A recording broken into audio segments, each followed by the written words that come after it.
രാവിലെ എണീറ്റാലുടനെ എന്താ പണിയെന്നറിയോ? മുറിയിലെ അലമാരയുടെ വാതിൽ വലിയൊരു കണ്ണാടിയുണ്ട്. അതിലേക്ക് നോക്കിയിട്ട് അങ്ങ് പറയും, നോക്ക് Gopi, be happy and B positive. കാരണം എന്താണെന്നറിയോ? നെഗറ്റീവുകളുടെ ഒരു ലോകത്താണ് നമ്മൾ ജീവിക്കുന്നത്. അതൊന്നും ശരിയാവില്ല, വെറുതെ അതിന് മെനക്കെടണ്ട, അതൊന്നും നടക്കുന്ന കാര്യമല്ല എന്നൊക്കെ പറഞ്ഞ് നമ്മുടെ പിന്നിലേക്ക് പിടിച്ചു വലിക്കുന്ന ഒരുപാട് ആളുകൾക്കിടയിലൂടെ മുന്നിലേക്ക് കുതിക്കാൻ ഇത്തിരി പാടാണ്. പണ്ട് 3 തവളകൾ ഒരു കുഴിയിൽ വീണ കഥ പറയാറില്ലേ?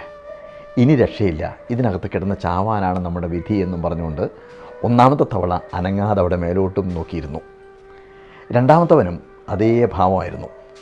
കരയ്ക്ക് കയറാൻ ഒരു വഴിയുമില്ലെന്നും പറഞ്ഞുകൊണ്ട് അവനും അവിടെ തന്നെ തകർന്നിരുന്നു.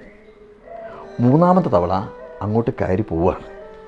അപ്പോൾ 1ാമത്തെയും 2ാമത്തെയും തവളകൾ ഇങ്ങനെ വിളിച്ചു പറഞ്ഞുകൊണ്ടിരിക്കുകയാണ്, നടക്കില്ല, നീ അവിടെ എത്തില്ല എന്നൊക്കെ. പക്ഷേ 3ാമൻ കരയ്ക്ക് അങ്ങോട്ട് കയറിപ്പോയി. എന്താ കാര്യം?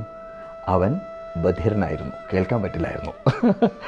കഥയിലെ പൊരുളിതാണ്, നെഗറ്റീവുകൾക്ക് ചെവി കൊടുക്കാതിരിക്കുക, മുന്നോട്ട് കൊതിക്കുക, നമ്മൾ ലക്ഷ്യത്തിലേക്ക് എത്തിയിരിക്കും.